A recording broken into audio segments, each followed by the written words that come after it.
दोस्तों, आप सभी का स्वागत है मेरे यूट्यूब चैनल जानकारी वही जो काम की। आप सभी के सामने मैं एक गुड न्यूज़ लेके आया हूँ दोस्तों। एक गुड न्यूज़ है कि नया शिक्षक भर्ती का नोटिफिकेशन रिलीज हो चुका है दोस्तों। ये परमानेंट भर्ती है दोस्तों, और ये जो भर्ती निकल के आई है दोस्तों, ये उत्तर प्रदेश के बनारस हिंदू यूनिवर्सिटी से निकल के आई है दोस्तों, जिसमें कई सारे स्कूलों को शामिल किया गया है दोस्तों। और इसमें जो पदों की बात करें या पोस्ट की बात करें दोस्तों, तो कई सारी पोस्ट रखे गए, जैसे कि प्रिंसिपल की पोस्ट रखी गई दोस्तों, टीजीटी, पीजीटी और पीआरटी, और फिजिकल एजुकेशन की भी पोस्ट रखी गई दोस्तों। तो इसी वीडियो में हम कंप्लीट जानेंगे दोस्तों किस तरीके से आपको अप्लाई करना है। और इसमें जो क्वालिफिकेशन की बात करें दोस्तों, तो क्वालिफिकेशन के बारे में भी हम इस वीडियो में जानेंगे। कंप्लीट एज लिमिट के बारे में दोस्तों, इसमें मेल फीमेल दोनों कैंडिडेट्स एलिजिबल हैं दोस्तों। और इसमें ऑल ओवर इंडिया से एप्लीकेशन फॉर्म फिल कर सकते हैं दोस्तों। सबसे अच्छी बात तो ये दोस्तों कि ये परमानेंट वैकेंसी निकल के आई है दोस्तों काफ़ी समय के बाद, तो आप लोग इसको मिस मत करना दोस्तों। तो हम चलते हैं इसकी ऑफिशियल वेबसाइट पर, जहाँ पर ये नोटिफिकेशन को रिलीज़ किया गया दोस्तों। उसी नोटिफिकेशन की मदद से हम जानेंगे कंप्लीट प्रोसीजर के बारे में कि किस तरीके से आपको अप्लाई करना है दोस्तों। तो हम चलते हैं इसकी ऑफिशियल वेबसाइट पर दोस्तों। आप लोगों से सिर्फ एक निवेदन है दोस्तों, अगर आप लोगों को ये वीडियो पसंद आती है तो जरूर इस चैनल को सब्सक्राइब करिए, लाइक करिए, कमेंट करिए, ताकि मैं थोड़ा सा मोटिवेट होकर दोस्तों आप लोगों के लिए इसी तरह के रेगुलर अपडेट ला सकूँ दोस्तों डेली बेसिस पर। तो हम चलते हैं बिना समय को वेस्ट किए इसकी ऑफिशियल वेबसाइट पर दोस्तों। आप देख रहे हैं कि हमने गूगल क्रोम पर भी ओपन कर लिया। इसमें हम सर्च कर लेंगे बनारस हिंदू यूनिवर्सिटी की ऑफिशियल वेबसाइट को दोस्तों।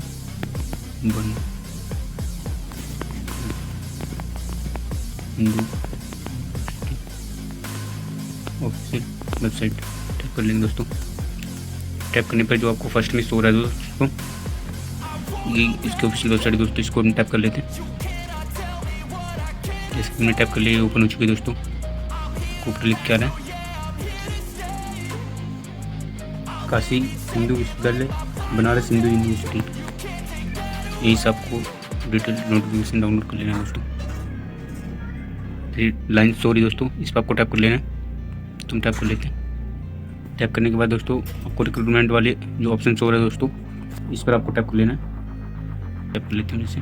टैप करने के बाद आपको ये दोस्तों ये हो जाएगा रिक्रूटमेंट एंड असेसमेंट सेल। इस वाले को आपको टैप कर लेना दोस्तों। टैप करने के बाद ये आपको रिक्रूटमेंट एंड असेसमेंट सेल वाले पेज पर ले आया दोस्तों। यहीं पर आपको टॉपअप में अनाउंसमेंट में दोस्तों शो हो रहा है, जैसे कि आप देख रहे हो। Advertisement 2023-2024 school teaching post dated 13 June 2024। Click for details. यहाँ पर आप टैप कर लीजिए दोस्तों डिटेल के लिए। यही से आपको अप्लाई करने के लिए ऑप्शन मिल रहा है। हम लोग नोटिफिकेशन डाउनलोड कर लेते हैं दोस्तों। अगेन डाउनलोड कर लेते हैं, ओपन कर लेते हैं। डाउनलोड उसके बाद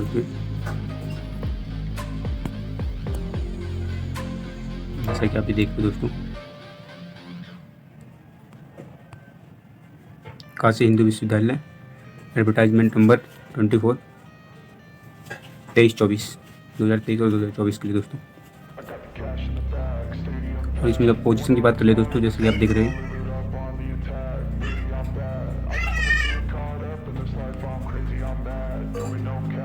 position of school teaching central Hindu boys schools में शामिल किया गया दोस्तों। उसके बाद सेंट्रल हिंदू गर्ल्स स्कूल शामिल किया गया दोस्तों। और थर्ड नंबर पे जो स्कूल शामिल किया गया दोस्तों वो है श्री रणवीर संस्कृत विद्यालय।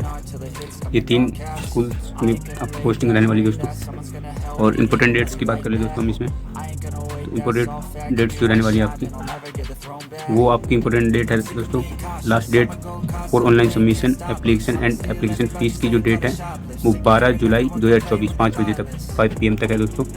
और जो आपको एप्लीकेशन फॉर्म फिल करने के बाद जो आपको इसका प्रिंट आउट डाउनलोड करना है दोस्तों इंक्लोजर के साथ, वो उसकी जो डेट रखी गई दोस्तों वो 17 जुलाई 2024 5 बजे तक रखी गई दोस्तों। ये जो डेट है वो काफ़ी इंपॉर्टेंट है दोस्तों, आप लोग याद रखें डेट होगा। और एप्लीकेशन फॉर्म की बात कर ले तो online applications online applications accepted की जाएंगी दोस्तों इसमें। और इसके बाद हम आगे पोजीशंस की बात कर ले दोस्तों। तो पहले मैं आपको सैलरी के बारे में बता देता हूँ दोस्तों। सैलरी जैसे कि आप देख रहे हो दोस्तों, इसमें प्रिंसिपल जो है दोस्तों वो ग्रुप ए की पोस्ट है दोस्तों, और जिसमें लेवल रखा गया है सैलरी का वो 12 लेवल की सैलरी आपको मिलेगी दोस्तों। जो सैलरी आपको पे की जाएगी दोस्तों उसकी बात करें तो 75,800 रुपये आपको पे की जाएगी पर मंथ, और जो आपकी इंक्रीज होके 2,09,200 तक आपकी जा सकती है दोस्तों इंक्रीज होकर। और नेक्स्ट आपकी जो पोस्ट की बात कर ले दोस्तों, तो जो नेक्स्ट पोस्ट आपकी रहने वाली वो आपकी टीजीटी, पीजीटी और पीआरटी की पोस्ट है। ये आपकी दोस्तों ग्रुप बी की पोस्ट है। और इसमें जो मैट्रिक्स की बात कर ले दोस्तों, जो आपकी सैलरी रहने वाली है दोस्तों, पीजीटी के लिए आपको लेवल 8 की सैलरी मिलेगी दोस्तों, और टीजीटी पोस्ट की लेवल 7 की, और पीआरटी की पोस्ट के लिए आपको मिलेगी लेवल 6 की सैलरी। और एग्जैक्ट आप अगर इसको करेंसी में बात करें दोस्तों, तो आपकी जो पीजीटी पोस्ट है दोस्तों उसकी आपकी सैलरी, स्टार्टिंग की सैलरी जो रहने वाली दोस्तों वो 47,600 रहने वाली दोस्तों। उसके बाद अगर पीजीटी की बात करें दोस्तों तो 44,900 रुपये रहने वाली दोस्तों। और आपकी अगर पीआरटी की पोस्ट की बात करें दोस्तों तो 35,400 रुपये रहने वाली दोस्तों। ये काफ़ी अच्छी सैलरी दोस्तों एज अ गवर्नमेंट टीचर को ही टीचर के इक्विवेलेंट सैलरी है दोस्तों।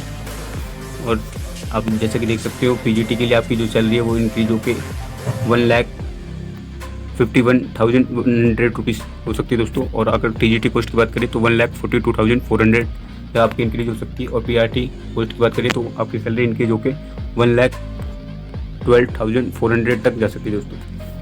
और ये तो आपने देखा कि सैलरी की बात कर ली दोस्तों। अगर आगे अब बात करें कि किस पोस्ट के लिए कितनी वैकेंसीज रखी है दोस्तों और क्या एजुकेशन क्वालिफिकेशन रहने वाली दोस्तों, तो उस पर हम चर्चा कर लेते हैं। जैसा कि आपको मैं दिखाऊँ दोस्तों, प्रिंसिपल की जो 3 स्कूल्स मैंने बताया दोस्तों, 3 स्कूल्स में ये एक वैकेंसी निकाली गई दोस्तों। जैसे कि आप ये देख रहे हो एक वैकेंसी रहने वाली है दोस्तों। और ये जो वैकेंसी निकाली गई वो जनरल कैटेगरी के लिए एक वैकेंसी दोस्तों। और इसके बाद हम बात कर लें अगर पोस्ट ग्रेजुएट टीचर, इसको पीजीटी के नाम से जाना जाता है दोस्तों, तो इसमें जो हिंदी का टीचर रहेगा दोस्तों, उसके लिए अगर हम बात कर लें तो एक वैकेंसी रखी गई दोस्तों, जैसे कि आप देख रहे हो दोस्तों। और इसके बाद हम बात कर ले तो ये एसटी कैटेगरी के लिए रखी गई दोस्तों। और इसके बाद हम आगे बात कर लें इंग्लिश टीचर जो पीजीटी के लिए लगेगा दोस्तों, वो जनरल के लिए एक पोस्ट रखी गई दोस्तों, जैसा कि आप देख रहे हो। और इसके बाद मैथमेटिक्स के लिए भी एक पोस्ट रखी गई दोस्तों, जैसे कि आप देख रहे हो। और इकोनॉमिक्स का टीचर के लिए भी 1 पोस्ट रखी गई है, जनरल कैटेगरी में रखी गई दोस्तों इकोनॉमिक्स के लिए। और साइकोलॉजी की बात करें दोस्तों तो साइकोलॉजी के लिए भी 1 पोस्ट रखी गई है जनरल कैटेगरी के लिए। हिस्ट्री के लिए भी 1 पोस्ट रखी गई है दोस्तों जनरल कैटेगरी के लिए। और इसके बाद दर्शन पीजीटी के लिए भी 1 पोस्ट रखी गई दोस्तों। उसके बाद आगे हम बात कर लें दोस्तों तो ये, और इसके बाद फिजिकल एजुकेशन की बात करें पीजीटी के लिए तो 1 पोस्ट रखी गई, ये भी ओबीसी कैटेगरी के लिए रखी गई। और फिजिक्स की बात करें तो फिजिक्स की भी 1 पोस्ट रखी गई दोस्तों। और इसकी कैटेगरी की बात करें तो ये एससी कैटेगरी के लिए रखी गई दोस्तों। इसके बाद ट्रेंड ग्रेजुएट टीचर की बात करें दोस्तों, टीजीटी की जो पोस्ट है दोस्तों, अगर इंग्लिश की बात करें दोस्तों तो इंग्लिश में 1 पोस्ट रखी गई है दोस्तों, जैसे आप देख रहे हो। और उसके बाद मैथमेटिक्स के लिए आपकी बात करें तो दोस्तों 4 पोस्ट रखी गई है दोस्तों, जिसमें से 2 जनरल के लिए रखी गई दोस्तों। उसके बाद 1 पोस्ट आपको ओबीसी के लिए रखी गई दोस्तों। और 1 पोस्ट आपकी बात कर ले दोस्तों तो 1 पोस्ट आपकी एससी कैटेगरी के लिए रखी गई दोस्तों। उसके बाद संस्कृत की बात कर ले दोस्तों, संस्कृत में 1 पोस्ट रखी गई दोस्तों जनरल कैटेगरी के लिए। और उर्दू के लिए 1 पोस्ट रखी गई दोस्तों आपकी, और ये पोस्ट आपकी 1 पोस्ट एसटी कैटेगरी के लिए रखी गई दोस्तों। उसके बाद संस्कृत में 1 पोस्ट है जनरल कैटेगरी के लिए और 1 पोस्ट है ओबीसी कैटेगरी के लिए दोस्तों। सोशल स्टडीज़ में दोस्तों 1 पोस्ट आपकी जनरल कैटेगरी के लिए और 1 पोस्ट आपकी ईडब्ल्यूएस कैटेगरी के लिए और 1 पोस्ट आपकी एससी कैटेगरी के लिए रखी गई दोस्तों। और फिर 2 पोस्ट आपकी ओबीसी कैटेगरी के लिए रखी गई दोस्तों। सोशल स्टडीज़ में हर एक कैटेगरी में रखी गई दोस्तों, सिर्फ एसटी कैटेगरी को छोड़ के दोस्तों, पीडब्ल्यू कैटेगरी को छोड़ के। इसके बाद साइंस की बात कर लें दोस्तों तो साइंस में 1 पोस्ट आपकी रखी गई है ईडब्ल्यूएस कैटेगरी के लिए और 1 पोस्ट आपकी रखी गई है एसटी कैटेगरी के लिए और 1 पोस्ट आपकी रखी गई है ओबीसी कैटेगरी के लिए। इसके बाद हिंदी की बात कर लें दोस्तों, हिंदी के लिए हिंदी, होम साइंस, व्याकरण, ज्योतिष, साहित्य, वेदा और दर्शन, इन सब के लिए दोस्तों 1 पोस्ट रखी गई है। आप जैसे कि देख रहे हैं जनरल कैटेगरी के लिए। और उसके बाद म्यूजिक इंस्ट्रूमेंटल के लिए बात करें दोस्तों 1 पोस्ट आपकी रखी गई है, ये SC कैटेगरी के लिए दोस्तों। और उसके बाद हम चलें म्यूजिक वोकल के लिए दोस्तों, तो 1 पोस्ट आपकी रखी गई है दोस्तों, ये जनरल कैटेगरी के लिए। उसके बाद फिजिकल एजुकेशन की बात कर ले दोस्तों, तो फिजिकल एजुकेशन में भी सेम 1 पोस्ट आपकी रखी गई है दोस्तों जनरल कैटेगरी के लिए, और 1 पोस्ट आपकी रखी गई है SC कैटेगरी के लिए दोस्तों। और एग्रीकल्चर की बात करें दोस्तों, तो एग्रीकल्चर के लिए भी 1 पोस्ट आपकी रखी गई है जनरल कैटेगरी के लिए, इसका देख लो। और प्राइमरी टीचर जिसको PRT के नाम से जाना जाता है दोस्तों, उसकी बात कर ले तो उसके लिए जनरल कैटेगरी के लिए आपकी 4 पोस्ट रखी गई है दोस्तों। और उसके बाद SC कैटेगरी के लिए 1 पोस्ट रखी गई है आपकी, और OBC के लिए 1 पोस्ट रखी गई है, और PWD के लिए 1 पोस्ट रखी गई है। PRT में सिर्फ 1 पोस्ट आपको मिली है दोस्तों, PW वालों कैंडिडेट्स के लिए, उनके लिए। ये तो आपकी कैटेगरी वाइज मैंने पोस्ट बता दी दोस्तों। आप अपनी कैटेगरी के अकॉर्डिंग आप देख के ही आप अपना फॉर्म फिल कर सकते हैं, क्योंकि इसमें फीस भी कुछ रखी गई है दोस्तों। बट SC ST कैटेगरी वालों के लिए कोई फीस नहीं रखी गई है दोस्तों, आपको अभी दिखा दूंगा। पहले मैं आगे बात कर लेता हूँ। जो आपकी क्वालिफिकेशन की बात करें दोस्तों, एसेंशियल क्वालिफिकेशन रखी गई है दोस्तों।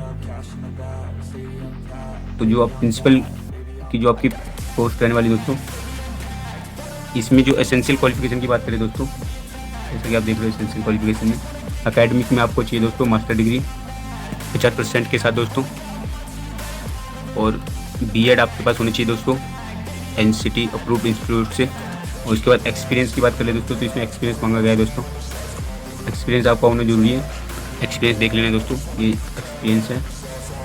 Person holding analogous post of principal in central या state government autonomous organise, central या state government in pay level 12। इस सैलरी पर आप पहले से आपके पास एक्सपीरियंस होना चाहिए दोस्तों, या फिर वाइस प्रिंसिपल का आपके पास एक्सपीरियंस होना चाहिए दोस्तों, या फिर person holding post of TGT या फिर लेक्चर इन सेंट्रल या state government autonomous organisation of central state government in pay level 8।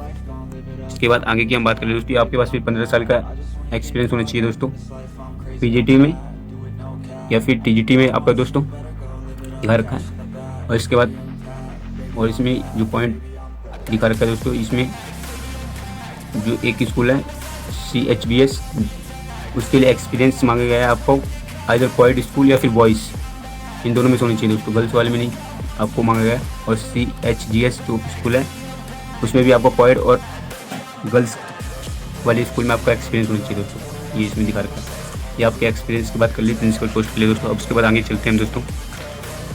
और डिजायरेबल में आपको रखा गया दोस्तों नॉलेज ऑफ कंप्यूटर एप्लीकेशन, ये तो हर एक पोस्ट के लिए आपके लिए रखा गया दोस्तों, कंप्यूटर की नॉलेज आपके पास होनी चाहिए। और एज लिमिट की बात कर ली आपके लिए प्रिंसिपल वाली पोस्ट के लिए, तो 35 से 55 ईयर्स आपकी एज होनी चाहिए। रिलैक्सेशन एज पर रूल्स आपको मिल जाएगा दोस्तों, जो गवर्नमेंट के रूल्स होते हैं। और इसके बाद दोस्तों PGT पोस्ट की बात कर ले दोस्तों, तो ये PGT पोस्ट है, इसकी एसेंशियल क्वालिफिकेशन की बात कर ले दोस्तों, तो एसेंशियल क्वालिफिकेशन में आपकी 2 ईयर्स का integrated post graduate MSc course of regional college of education of NCERT in concern subject. 2 साल का आपके पास दोस्तों इंटीग्रेटेड कोर्स होना चाहिए, या फिर मास्टर डिग्री आपके पास होनी चाहिए फ्रॉम रिकॉग्नाइज्ड 50% मार्क्स के साथ दोस्तों। और जो आपका सब्जेक्ट रहेगा PGT पोस्ट के लिए, उसकी रिलेवेंट में दोस्तों, अगर आप PGT इंग्लिश के लिए जा रहे हो दोस्तों, तो इंग्लिश आपका सब्जेक्ट होना चाहिए। अगर PGT हिंदी के लिए जा रहे हो तो हिंदी और Sanskrit with Hindi as one of the subject at graduate level में होना चाहिए आपका दोस्तों। मैथमेटिक्स के लिए अगर आप जाते हो मैथमेटिक्स आपका होना चाहिए, या फिर अप्लाइड मैथमेटिक्स होना चाहिए, मैथ्स के लिए जा रहे हो आप तो। और अगर हिस्ट्री के लिए जा रहे हो तो हिस्ट्री सेम इसी तरीके से आपको हर एक पोस्ट आपकी जो दिखा के दोस्तों उसी की इक्विवेलेंट आपका सब्जेक्ट होना चाहिए दोस्तों। और उसके बाद B.Ed आपके पास होनी चाहिए दोस्तों। सेकंड पॉइंट में आपको दिखा देता हूँ, B.Ed और equivalent degree from NCTE approved institute के साथ, और proficiency in teaching in Hindi English medium, ये आपको दिखा दिया दोस्तों। और इसके बाद 4 श्री रणवीर संस्कृत विद्यालय, proficiency in teaching in Hindi and Sanskrit medium आपकी होनी चाहिए दोस्तों। अगर इस वाले आपको स्कूल में आपकी लोकेशन रहेगी दोस्तों अगर टीचिंग की, तो आपके पास संस्कृत या हिंदी मीडियम में प्रोफेंसी होनी चाहिए टीचिंग की। और डिजायरेबल में आपका दोस्तों सेम मैंने बताया था कि कंप्यूटर एप्लीकेशन होनी चाहिए दोस्तों, नॉलेज ऑफ कंप्यूटर एप्लीकेशन। और एज लिमिट की बात करें दोस्तों, तो आपकी PGT पोस्ट के लिए 40 ईयर्स रखी है दोस्तों, और आपको रिलैक्सेबल एज पर रूल्स मिलेगा दोस्तों, रिलैक्सेशन और इसके बाद आ जाए हम नेक्स्ट, तो पीजीटी फिजिकल एजुकेशन की जो पोस्ट आपकी रहने वाली है दोस्तों। उसके बाद उसके लिए दोस्तों MPEd master of physical education होनी चाहिए दोस्तों आपके पास। एटलीस्ट 50% मार्क्स होनी चाहिए, और वो भी NCT अप्रूव्ड इंस्टीट्यूट से, और preference in teaching Hindi and English medium में होनी चाहिए दोस्तों। और उसके बाद कंप्यूटर एप्लीकेशन की नॉलेज होनी चाहिए। और एज लिमिट की बात करें दोस्तों, तो एज लिमिट आपकी 40 ईयर्स होनी चाहिए दोस्तों पीजीटी के लिए। और रिलैक्सेबल एज पर रूल्स, आपको रिलैक्सेशन भी मिल जाएगा दोस्तों। और इसके बाद टीजीटी पोस्ट की बात करें दोस्तों, टीजीटी पोस्ट में जो एसेंशियल क्वालिफिकेशन की बात करें दोस्तों, एसेंशियल क्वालिफिकेशन में 4 years integrated degree course of regional college of education of NCERT in concern subject with at least % marks, 4% marks के साथ आपके पास डिग्री होनी चाहिए दोस्तों 4 इयर्स की। या फिर आपके पास बैचलर डिग्री होनी चाहिए दोस्तों।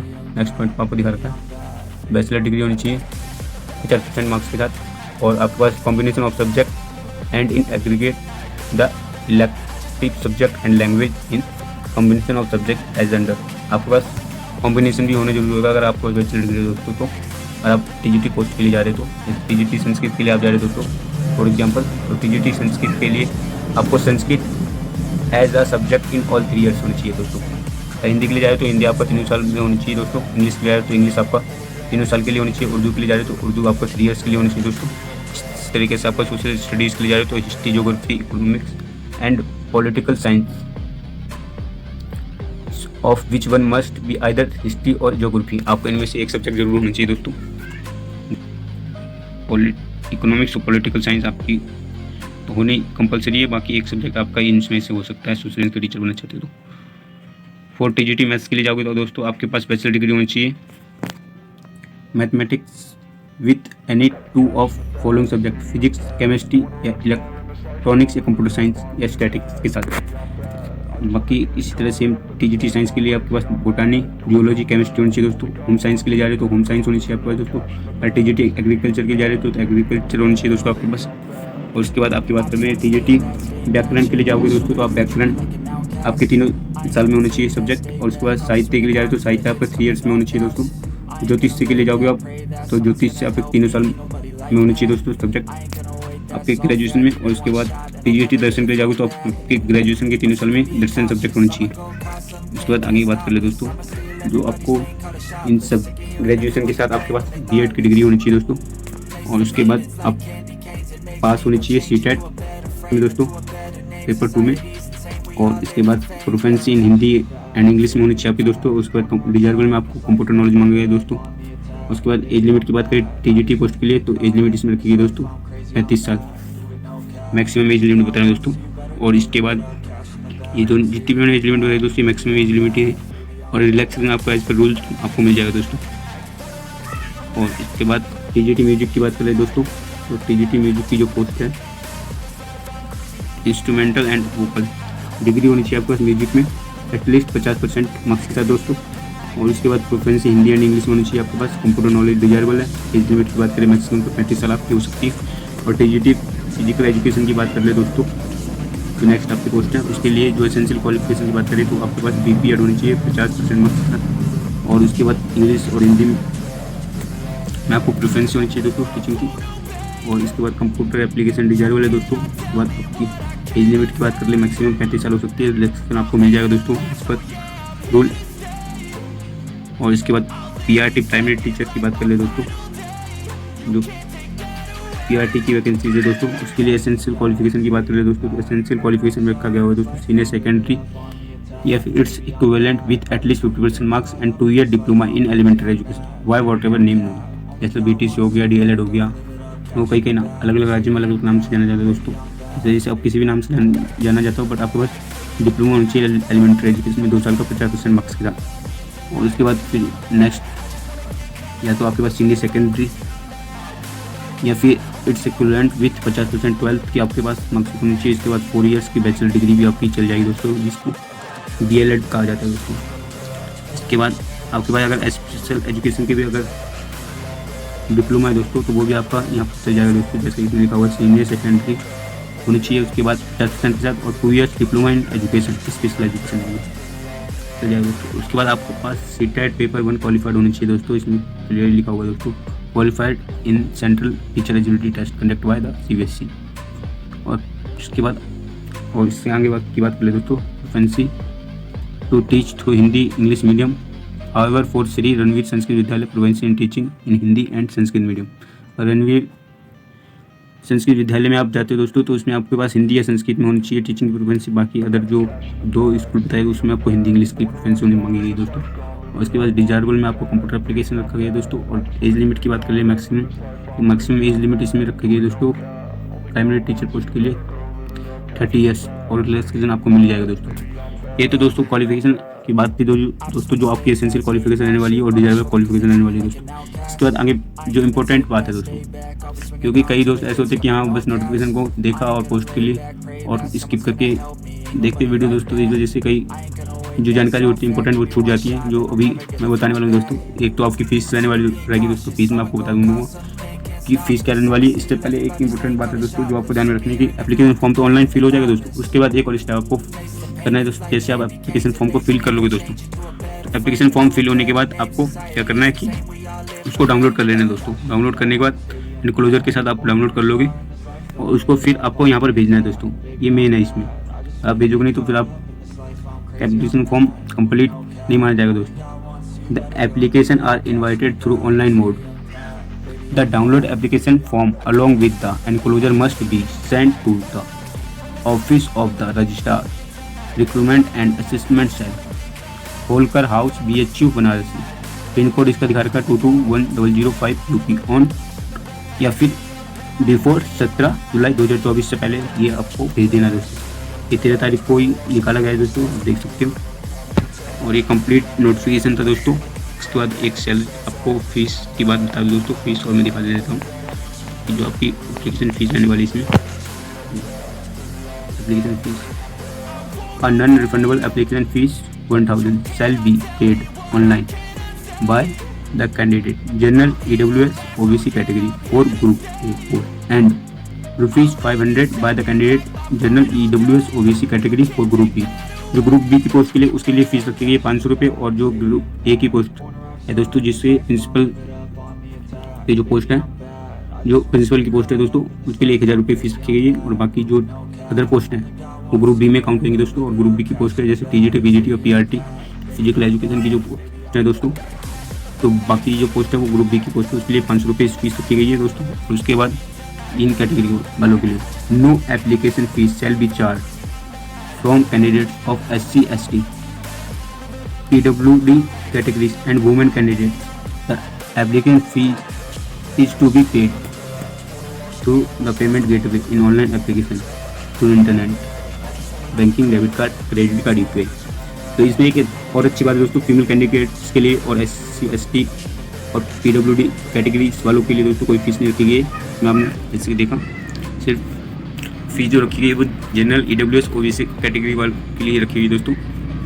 तो सभी जो भी फीमेल कैंडिडेट्स है दोस्तों वो सभी इस फॉर्म को फिल करें दोस्तों दोस्तों। और उसके बाद फिर आपको जो 3 लाइन्स शो हो रही है दोस्तों उस पर आपको टैप कर लेना है।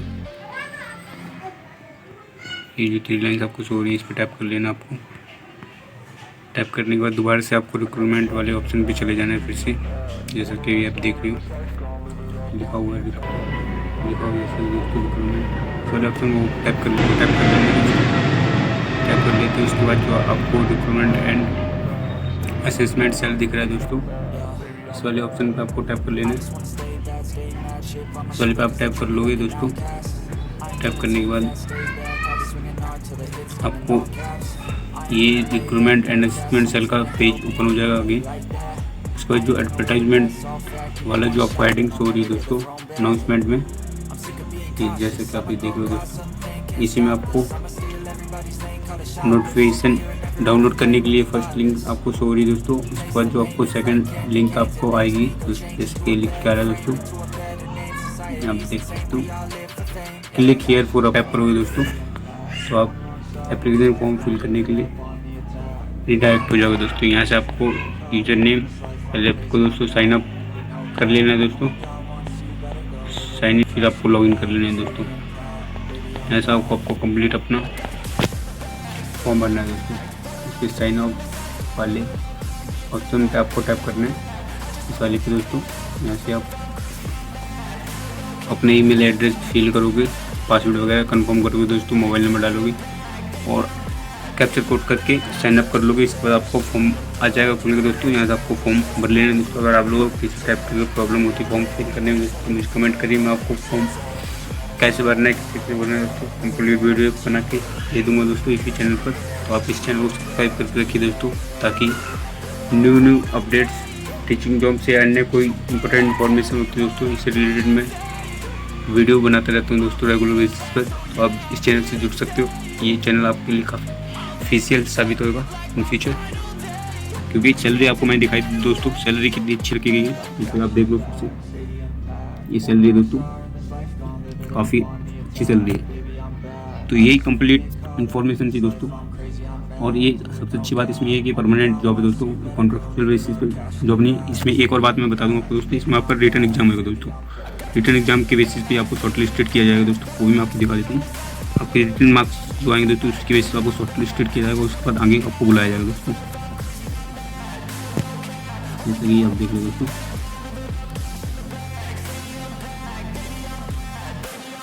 Four principal the university may conduct a written test for short listing of candidates. Further interaction or presentation may also be conducted if required for further short listing. The candidate finally shortlisted will be called for interview.